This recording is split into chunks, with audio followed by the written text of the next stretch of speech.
everything feels right at home. Even though Sony lost its way with the mixed reception of the Andrew Garfield films, I was cautiously optimistic about this franchise's second reboot in only 5 years, especially because of who is now in charge. After decades apart and lots of negotiation, Spidey has finally come home to the Marvel Cinematic Universe.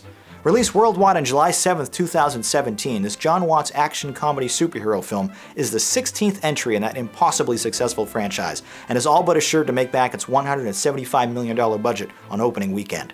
With the help of mentor Tony Stark, Peter Parker tries to balance high school life with crime-fighting duties of his superhero alter ego Spider-Man, all while a dangerous arms dealer emerges. Showcasing real talent in 2012's The Impossible, Tom Holland isn't exactly a newcomer, but at only 20 years old he's the youngest actor to play this title character. Watts leverages his naivety and inexperience rather effectively though. This is a vulnerable and timid protagonist who makes up for his lack of confidence with infectious enthusiasm. The web-slinging teen from Queens might be my favorite Stan Lee penned comic book character, so to finally see him mix it up with Iron Man and Captain America in 2016's Civil War was a real treat. And after a bit of villain building and a prequel-type cold open, this 133-minute film begins in earnest by showing us Peter's cell phone selfie recordings during his participation of that film's centerpiece Hero Brawl. It's a very clever way of reinforcing Spidey's connection to the Avengers while providing some amusing perspective of their newest member. It also serves as a quick refresher for the few who may have missed his brief introduction in the earlier movie. Michael Keaton has been playing superheroes since before his co-star was even born, but he honestly feels more natural playing a villain than he ever did as that other guy who flies around in the dark. He brings a tragic humanity to a role that blurs the line between bad guy and misunderstood. He's probably the most interesting and well-rounded Marvel antagonist since Tom Hiddleston's Loki. Iron Man's Robert Downey Jr. and Jon Favreau joined the fray as well, providing mentorship and pivotal exposition for the friendly neighborhood crime fighter. Downey's inclusion is unfortunately a double-edged sword. On one hand, he adds a great deal of credibility and familiarity, but his larger-than-life presence looms over the proceedings. Spider-Man never faces any real danger since we all expect Iron Man to swoop in whenever things get too serious, which is exactly what does happen during a thrilling set piece on a Staten Island ferry.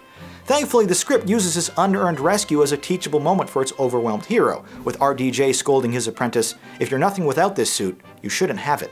Marissa Tomei's younger and sexier take on Aunt May is a welcome and more realistic take on that character, even if she isn't given nearly enough to do. Jacob Batalon does wonderful work as Peter's plucky friend and quasi-sidekick, while Chris Evans positively delights with in-universe appearances on classroom TVs, hosting cheesy after-school specials as Captain America. The briskly paced PG-13 rated narrative forgoes the typical origin story, which is probably for the best as audiences don't need to see Uncle Ben die again.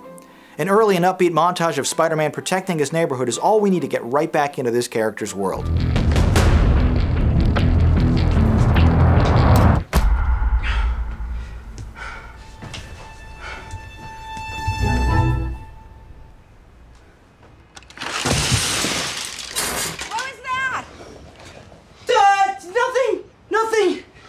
Spider-Man from YouTube. I'm not. You were on the ceiling. I wasn't. Ned, what are you doing in my room? May let me in. You said we're gonna finish a Death Star. She doesn't know. Nobody knows. Well, I mean, Mr. Stark knows because he made my suit, but that's it. Well, Tony Stark made you that. Are you an Avenger? Yeah, basically. A mid-act crisis set atop the Washington Monument provides for some excellent and well-visualized thrills, while a playful montage of Holland and Tomei preparing for a high school dance is wonderful fun as well. Indeed, Homecoming is surprisingly effective as a teen drama, sharing honest moments of awkward romance between Holland and love interest Laura Harrier.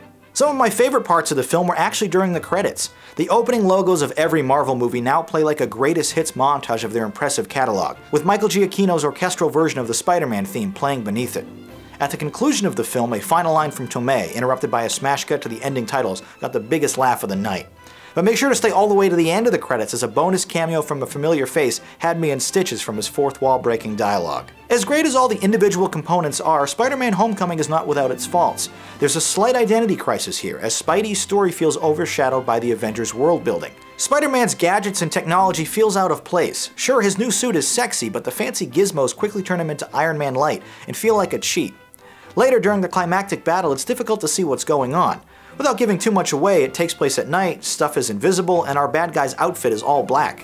When every other sequence in the film was bright and well choreographed, this scene was a disappointing way to finish. Otherwise, the visual effects, editing, and cinematography are all well executed without ever being artistic or showy. Although Sam Raimi's trilogy remains the gold standard for this character, this sixth installment is easily the best in a decade, and a must-see for all Marvel fans. Funny, endearing, and packed with exciting action, Spider-Man Homecoming is yet another awesome entry in the Marvel Cinematic Universe.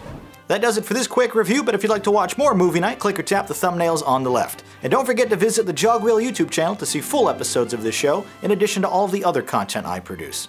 My name is Jonathan Paula, thanks for watching, and have a good movie night.